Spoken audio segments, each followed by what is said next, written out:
This presentation discusses the development of the political parties in the U.S. and their engagement with the media. Since the ratification of the Constitution, the ideological divisions have led to the emergence of the initial political tendencies, which define the way governance evolved. These parties soon became a significant part of the democratic representation, voter organization, and the election organization. Throughout history, years, and societies, all coalitions have arisen and fallen as society evolves. Two dominant political parties, Republican and Democrat, in the United States have taken over the current state of American politics, and traditional and digital media have played an irrefutable role in determining the election process, voting turnout, and electoral opinion.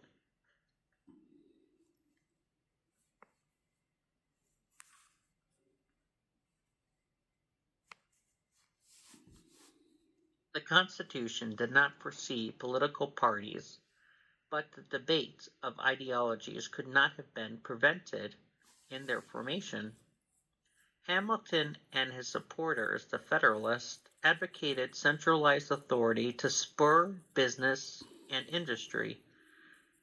On the contrary, Jefferson's anti-Federalists upheld the agrarian ideals and the state rights. However, differences based on the interpretation of the Constitution and economic policies had divisive powers despite the warnings given by President Washington on factions.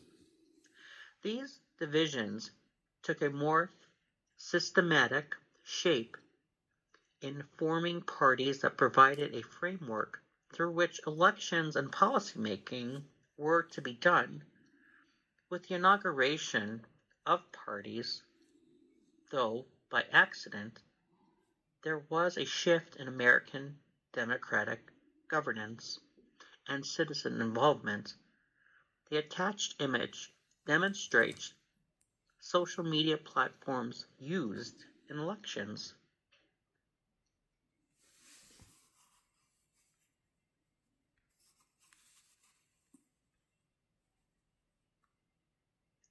The Federalists and the Democratic Republicans were the two opposing sides of the first party system whose views strongly differed. The Federalists placed industry, banking, and a powerful national government at points of variance. However, the Democratic Republicans from the Jeffersonian faction favored agrarianism and reduced central power. During this time, there were scuffles between physical and foreign policies, such as alliances abroad.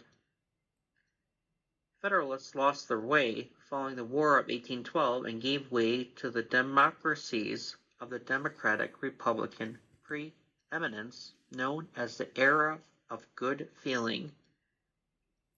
This system sent pivotal precedents since parties could find mass backing, influence the policy, and direct the conflict at the political level.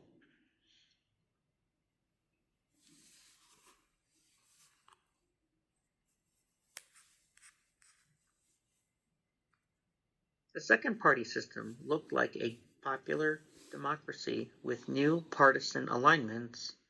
The Democratic Party, led by Andrew Jackson, embraced the commoner and extended the white male suffrage to satisfy white males. The Whigs, on the other hand, supported industrialization, modernization, and restraints of the executive authority. Elections were dynamic as there were polls, hype, and mobilization.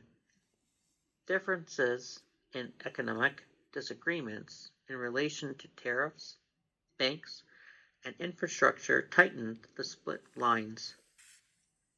Regional differences were also enhanced within that system as industrial and agricultural interests confronted each other. This opened up the electoral and party politics with tensions attracting bigger parts of the societal population to participate in democratic activities.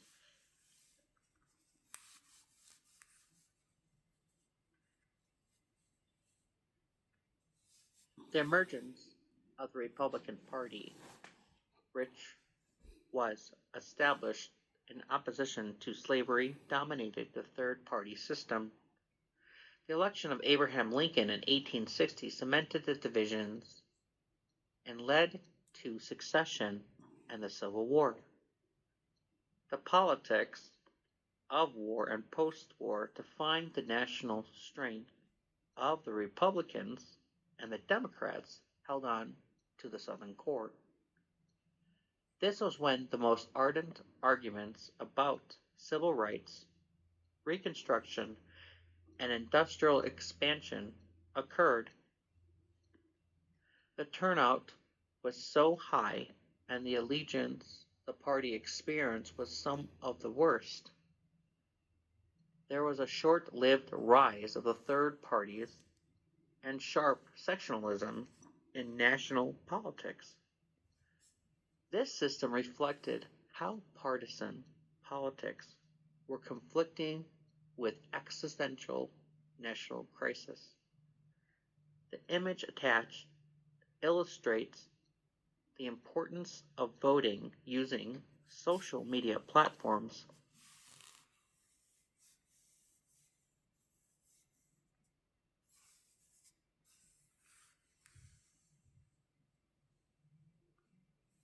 New conflicts between progressivism and industrial capitalism were also exhibited in the fourth party system. The Republicans, spearheaded by McNeely, accepted tariffs, economic development, and business desires. The Democrats also had a hard time in the country, but progressivism was everywhere, and leaders such as Theodore Roosevelt were successful in this movement.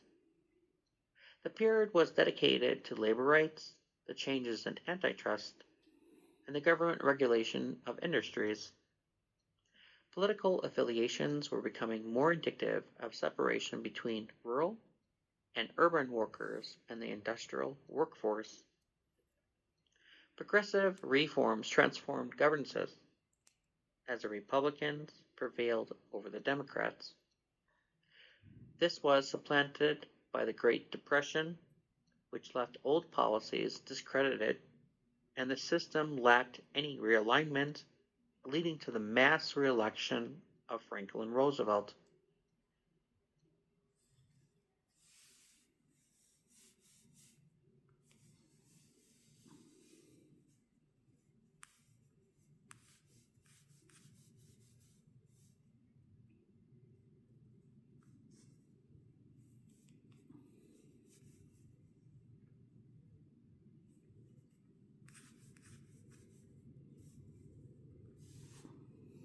The fifth party system was initiated by a new Democratic coalition of labor, minorities, and urban voters due to the New Deal started by Roosevelt and created a strong party coalition.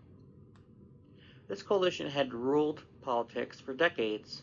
The civil rights reforms, however, divided party loyalty, where Southern whites were driven to Republican camp. Nixon brought this change together in his Southern strategy, solidifying the modern two-party system. Since politics has become polarized between urban and rural, cultural and economic lines, the ideological sorting has characterized the current six-party system. The Republicans are feminine, and the Democrats are liberal. There are third parties, though they seldom open the monopoly of these two.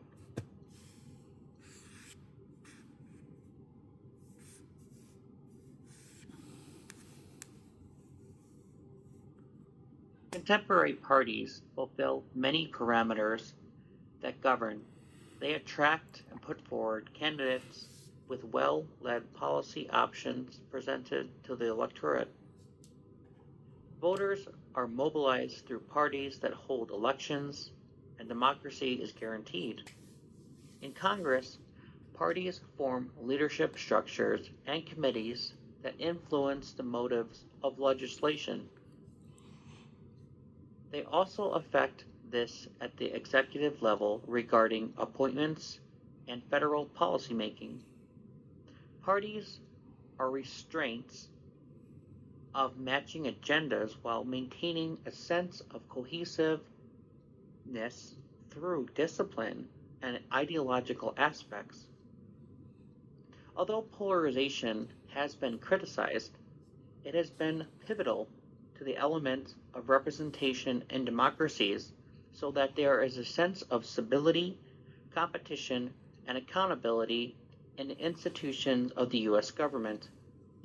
The attached image demonstrates a reader going through election news in social media platforms.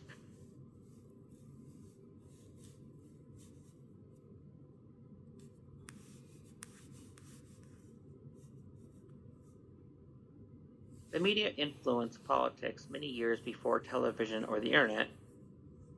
The 18th century newspapers were usually partisan and utilized by party leaders.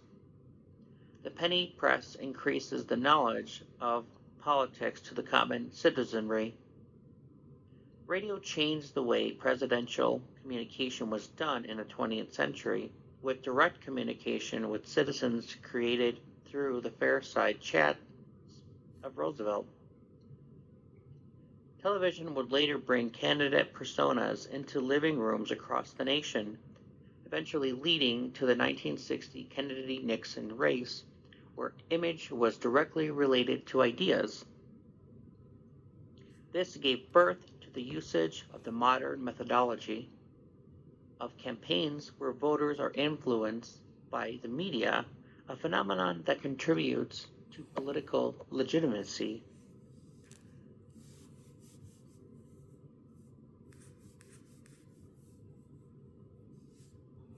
Media in the modern world is dynamic and disjointed. The cable news initiated the 24/7 political cycle that has introduced endless political reporting. One of the most crucial nomination types is seen in televised debates that offer the candidate's image to millions of people. The cost of campaigns was also soaring because advertising became a necessity. Social media changed the nature of communication with candidates, defending the parties, bypassing the traditional channels, and conducting direct communication with voters. These platforms like Twitter, X, and TikTok support viral content and micro-targeted campaigns.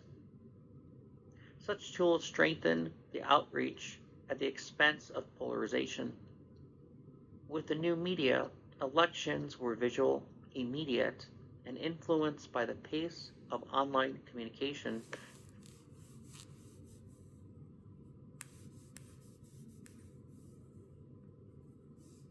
The effect of the media tends to impact voters and democracy. Coverage influences the issues that take center stage in the national discourses.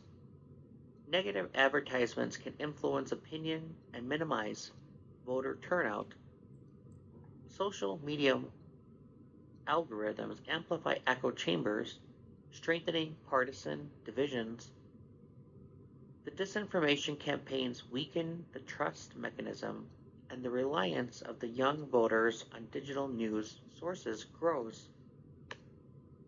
With a reduction in the levels of trust in traditional journalism, the electorate usually finds it difficult to differentiate between fact and misinformation.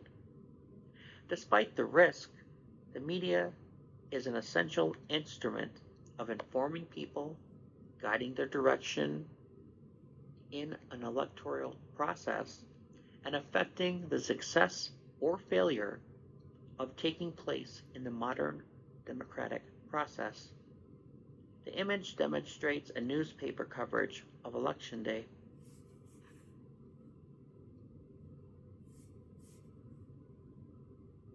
The political parties framed American democracy, starting as early as the 1790s, and offered an organizational framework for electing and making policies. Although the division is polarized, the parties are the center of the representation and government. The media has evolved from partisan newspaper to today's digital platforms. These technologies hasten the communication of politics, distort the information, and divide the communities. The predicament for the future is how to harmonize the democratizing and disruptive risk influenced by the media. Parties and the media remain to determine how modern American democracy operates and whether it is viable or challenging.